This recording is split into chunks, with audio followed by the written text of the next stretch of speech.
Hello, welcome back. We're going to talk in this video lecture a little bit about cellular respiration, an absolutely critical process for the function of the cells in our body. And the reason it's important is because it is the major process by which our cells harness energy and convert it to usable forms so that they can power the many things that they need to do. So respiration here is not being used in the same sense that we think of like breathing, inhaling, and exhaling. Respiration here is referring to a complex set of chemical reactions that are used to harness energy and create it, and convert it into usable forms for our cells. So some of the things that we want to think about here as we're talking about this subject, where do the cells of our body get their energy? Why do your cells need energy? Now, hopefully you're catching on to that. We've talked about that quite a bit already this semester. How do these energy sources get to our cells? So these are things you want to be thinking about as you move through this lecture topic. What is the role of ATP? What are these ATP molecules we keep talking about? We keep talking about how they're the fuel of life. So what's the role of those? How is oxygen gas involved? Why do we need oxygen gas? Have you ever thought about that? What exactly is that being used for? Why do we have to take that in? How does O2 get to our cells? Now, we just talked about that on the video lecture about body fluid, so hopefully we've got that down pat. And so we just said cellular respiration involves a whole bunch of complex chemical reactions that take place so that we can harness energy to use for our cells to use. Well, how does this all happen so rapidly? We have trillions of cells in our body. Each one has many things that they have to power if they're going to stay alive. They've got to build all of their cell parts and maintain themselves and perform functions that allow the rest of the body to do its job. And so, well, how does all that happen so rapidly? It sounds really complicated. So these are some things we want to think about while we're going through this particular video lecture.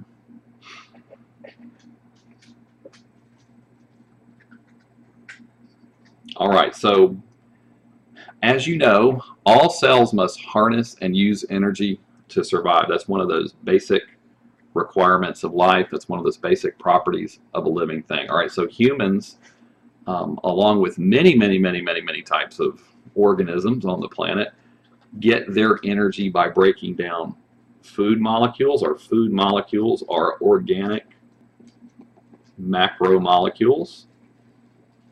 If you think back to chapter 2, what were our organic macromolecules? Those are your proteins, your carbohydrates, your lipids. We usually don't think of nucleic acids like DNA and RNA so much as a source of energy, but they can be as well. So we take these in, our digestive systems break those bigger molecules down into their monomers, their building blocks. And we talked a little bit in chapter 2 about how breakdown chemical reactions like that can be called catabolic reactions. When you take bigger molecules like proteins and break them down into amino acids, or bigger molecules like carbohydrates, break those down into sugars, those are catabolic reactions. Now here's the products of those reactions over here.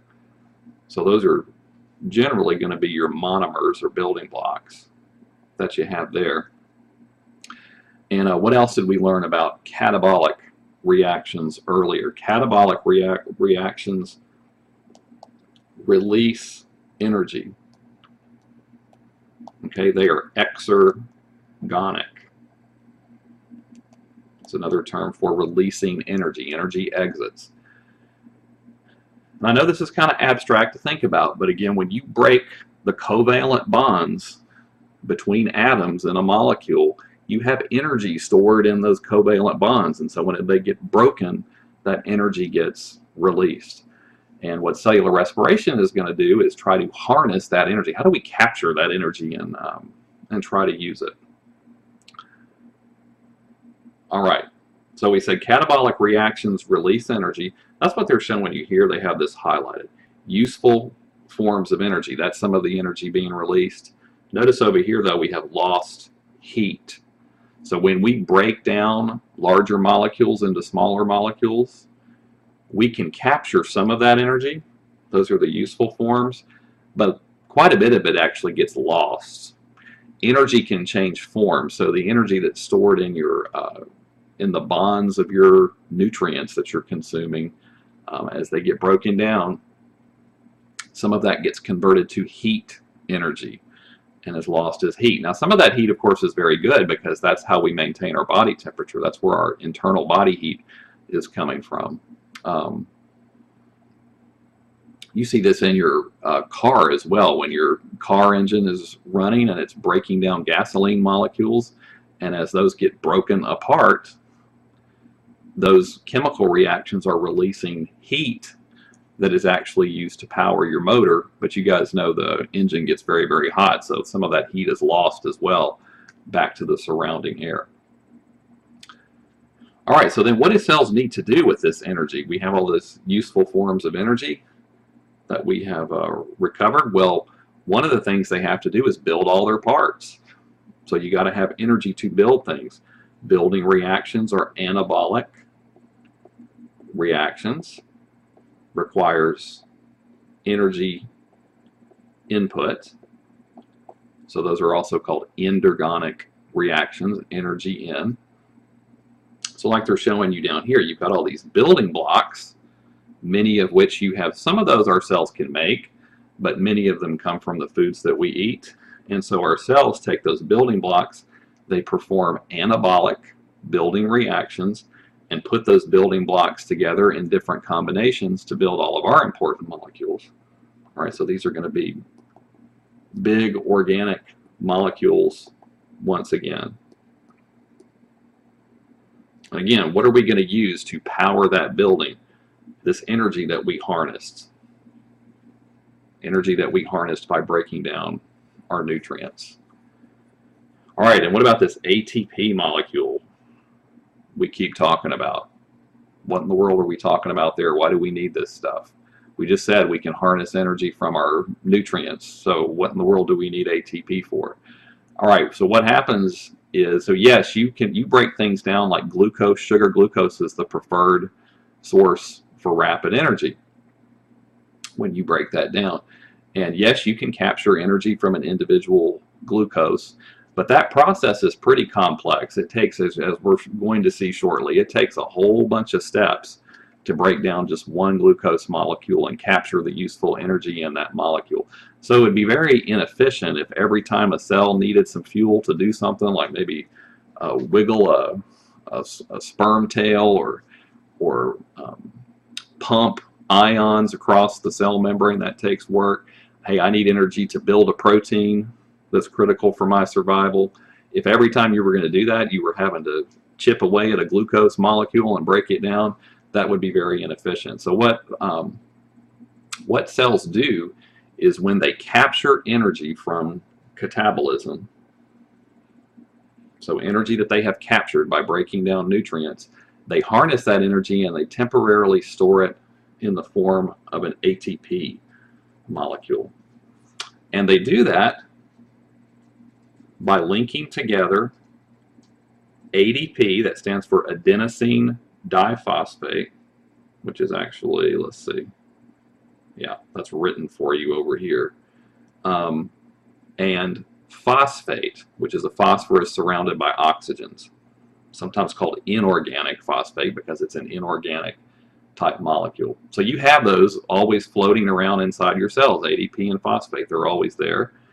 And as energy gets released from you breaking down your nutrients, that energy powers taking ADP and phosphate and bonding them together, and now you have ATP. All right, and so here is an ATP molecule drawn out for you. It is a type of nucleotide. So there is our adenine. If you remember, a nucleotide has 3 parts. It has a nitrogenous base, in this case adenine, has a sugar, in this case ribose, and this is triphosphate. So there's 1, 2, 3 phosphates. All right, and so this bond right in here between those two phosphates right there, that is a high energy bond, which means you have a lot of energy, a lot of useful energy stored there in that bond between the second and the third phosphate. So, energy from catabolism is used to take ADP and phosphate and stick those together. Now you have all this energy stored in that third bond there. And when a cell needs to use that energy in the ATP, what it does is it does the opposite. It splits the ATP back apart into ADP and phosphate, which they're showing you down in here. And by breaking that bond, it releases energy.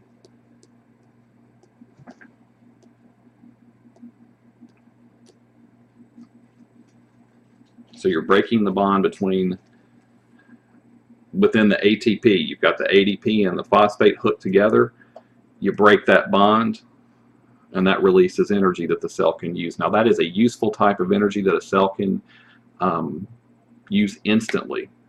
So when a cell is going to do things, or like for example, your muscle cells in your skeletal muscles, when they contract, the energy that the source of energy for powering that contraction is ATP molecules. They break tons of ATP molecules down to fuel muscle contraction. Anything that requires energy, if a cell is going to build a carbohydrate that it needs, it's going to take ATP fuel in order to bond the sugars together to make the carbohydrate.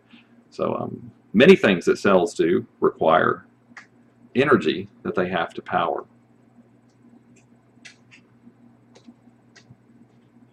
All right, so now that we know why we need ATP, and from a very broad standpoint, we know how we make it, let's take a little closer look at this cellular respiration process. Because when we say we break down nutrients and harness energy to make ATP, that sounds really nice. The reality is it is a very complex set of chemical reactions that takes place to make that happen, because we need to transfer energy from nutrients to ATP molecules. All right, now typically this story starts with glucose, because glucose, which is a monosaccharide or a sugar, is the preferred source of energy by your cells, because our cells are very efficient at breaking it down. But other things, you guys know, you get energy from other types of nutrients as well, and they also feed into these processes we're talking about. But the story is usually told starting with a glucose molecule. All right, so what cellular respiration is, it's a series of many chemical reactions. It's a very complex process. It's a multi-stepped process by which glucoses get chopped apart, they get broken down. So we're catabolizing glucose. Glucose has energy stored in its covalent bonds, and as you break those bonds, that energy gets released to make ATP molecules. All right, so that energy from breaking down glucose or other nutrients gets used to take ADP and phosphate and stick them together and make ATPs. Then cells will take those ATPs and break them back apart into ADP and phosphate when they need a source of energy. Okay, so cellular respiration involves three major processes. I'll wipe this out for a second. One of those is called glycolysis. There go my dogs. Then there's a second phase called the Krebs cycle. And then there's a third phase called the electron transport chain. And don't worry there about, on this diagram it says substrate level phosphorylation and oxidative phosphorylation. We're not going to worry about that. The Krebs cycle is also called the citric acid cycle. That's another name for it that you will see. All right, so each of those phases involves a multi-stepped process by which there are a number of chemical reactions that take place to allow the cell to break down glucose or other nutrients and capture that energy and use it to make ATP molecules. Sounds like it should be pretty easy, but it's not. It takes many, many, many steps to harness as much energy as you possibly can from nutrients and make the most ATP that you possibly can from your nutrients.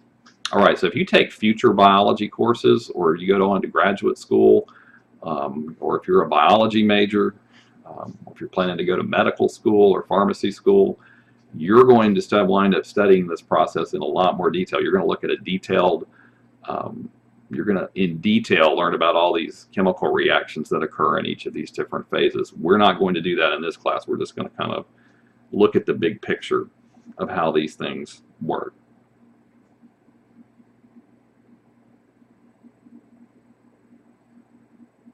All right, so we've said that cellular respiration is this big, complex process by which we start with the glucose over here, and we chop it apart, we break it down into smaller molecules, we harness the energy from doing that, and we make ATP. And we also mentioned we've got these three phases: glycolysis, citric acid cycle, electron transport chain is the third one. Also, I want you to notice on these diagrams, glycolysis happens in the cytoplasm. The citric acid cycle and the electron transport chain happen in the mitochondria. So we've already talked about before that the mitochondria are the powerhouses of the cell where ATP molecules are generated. And the reason for that is because the citric acid cycle, or Krebs cycle, and the electron transport chain take place inside those little organelles in our cells. All right, so what are our inputs and outputs of cellular respiration? You know, what do we have to put in for this process, and what do we get out from it when it happens? So this is what we call, these are the summary chemical reactions for cellular respiration. All right, so you start off with glucose. C6H12O6 is the chemical formula for glucose. Plus 6, for every glucose you break down, you got to have 6 oxygen gas molecules. So that's oxygen gas, O2. Those are inputs. Outputs, for every glucose you start off with, you end up with 6 CO2s, carbon dioxide. 6 water molecules. Remember how when we were discussing body fluids, we mentioned that our bodies make their own water? Well, this is where it's coming from. It's an output of cellular respiration. And energy is also an output. So we're breaking apart these glucoses, that's releasing energy. So that's an output of cellular respiration. All right, and then some additional inputs with cellular respiration: ADP, phosphate. You always have those floating around inside your cells. The energy that was released from breaking apart glucose is used to build ATP. ADP and phosphate get stuck together. That's a bonding reaction. That is a building reaction, so it's endergonic. We need energy to make that bond. Where's the energy coming from? Over here. The energy that was released by breaking down our glucose. All right, so ATP then is another output of cellular respiration. All right, to review, these would be your inputs, okay, and then your outputs are over here. We could include energy in our output, but I think we'll, since that energy very rapidly gets captured to make ATP, we can more or less, well, we should probably include it as an output though, because you don't capture all of the energy. Some of it gets lost as heat, so we should probably include the heat energy over there as well as an output. Very important, otherwise we wouldn't be able to maintain our body temperatures properly. Okay, so there are inputs and outputs. All right, now what happens when your cells use this ATP? So we said they're going to break down this ATP to power things that they need to do. Well, what happens is when ATP gets broken apart, it goes back to ADP and phosphate. A lot of times a P with a circle around it stands for phosphate. Well, guess what? Now these guys are available to be put back together. As a cell continues to do cellular respiration, it'll take those ADPs and Ps, those are solutes inside the intracellular fluids, and it will link them back together. Then they get broken apart again when the cell needs to use them. Then they get put back together. So ATP is kind of like a rechargeable battery for your cells. ATPs are so critical.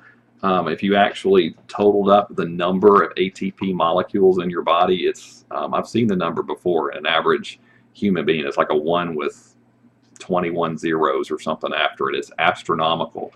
So your cells are constantly making ATP. The more active your cells are, like the cells in your brain, cells in your muscles, when they're undergoing contractions, they really bust through tons of ATP. So the numbers would be mind-boggling, things that we cannot even grasp, which means all these complex processes are happening almost instantaneously in the blink of an eye to make sure that we have these ATP fuel molecules to help us stay alive. All right, a couple other things to talk about here on this diagram. So how much ATP are we making? All right, so we've got these 3 different phases of cellular respiration.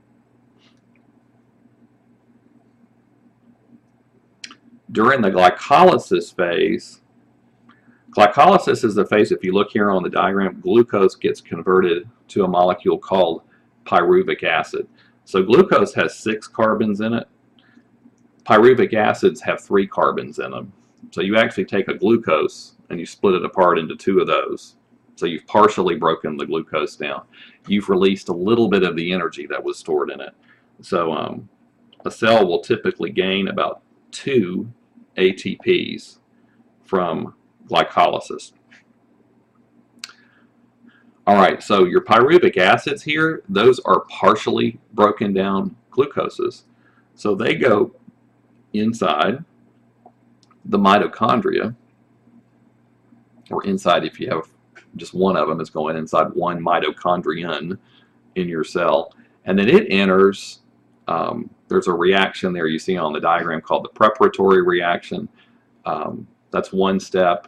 Then it moves on to a series of reactions called the citric acid cycle. All right, and so that winds up, you're continuing to break that glucose down. You're chopping it apart. And that phase also generates some more ATP. You get about 2 more during that phase per glucose that you started with. And then finally you have this last phase, the electron transport chain. And the electron transport chain is where you make most of your ATPs. Theoretically, it could be like 32 to 34. The reality is, though, it's usually quite a bit lower than that. It's usually more like 28. So things don't always work as efficiently as they possibly can. But what I want to point out to you there is, all right, so this is a multi-stepped process. You started with 1 glucose. It takes all of those various chemical reactions to harness as much energy as possible to make ATP. And which one is the phase where you make the most? It's this last one, the electron transport chain. That's where you make the most ATP. So in order to stay alive, you've got to make sure that electron transport chain is running efficiently.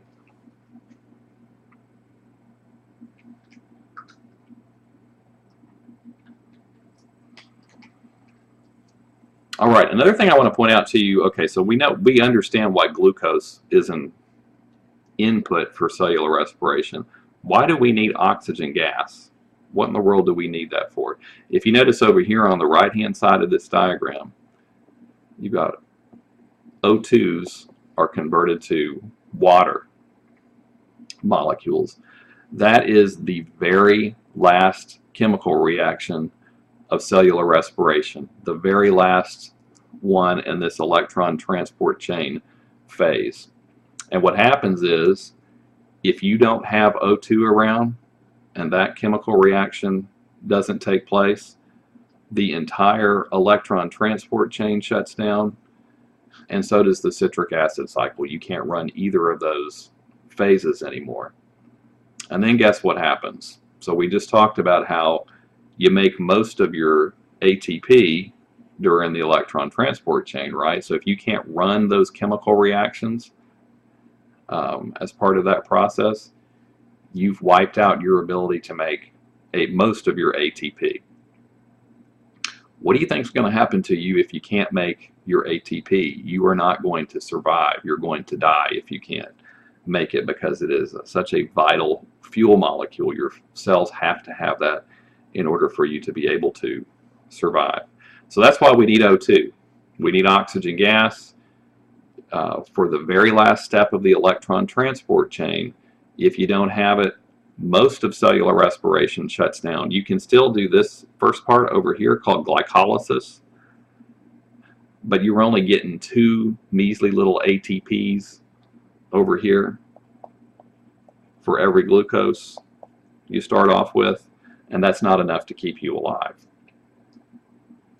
All right, how about the outputs over here? Now we just saw where we get water from. The last step of the electron transport chain, O2, gets bonded to oxygen gas molecules, get bonded to hydrogen molecules, and you wind up making water from that. Where is this coming from? CO2. Where is that coming from? Let's talk about that for a second. That's very important. All right. When you have a chemical reaction like this, just like a basic rule of chemistry. All right, you've got your reactants over here, products over here. Atoms don't just magically disappear. They're always around. So the number of each and every atom there you've got on the left, you got to have the same number of those over on the right. So if you notice here in a glucose, you've got 6 carbons. Well, that means over here in our products, we better have 6 carbons over there, because carbons don't just magically vanish. They're always going to be around.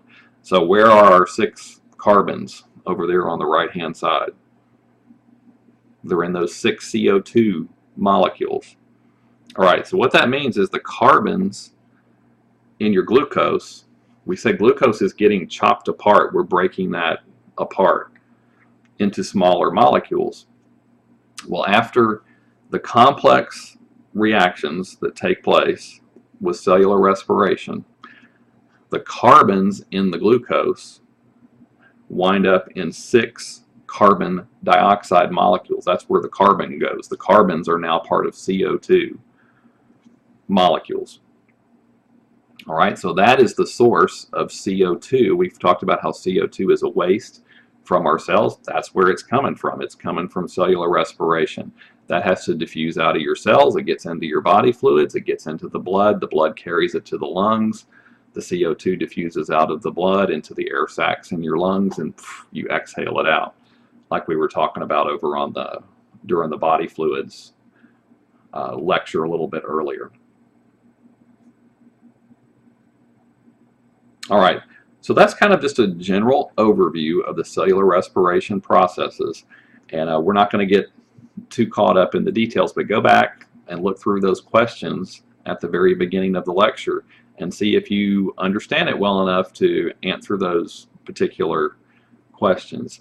Always keep in mind cellular respiration while you're studying physiology, because if your cells aren't receiving O2, you know, why do you need that? You got to have it for the electron transport chain. Why do you need the electron transport chain? That's a series of chemical reactions during which you make most of your ATP. All right. All right. Well, what if I don't have enough ATP? ATP is the preferred fuel source for your cells. It powers most things that they do. So if you don't have that, the cell's going to die. The cell can't maintain its own homeostasis.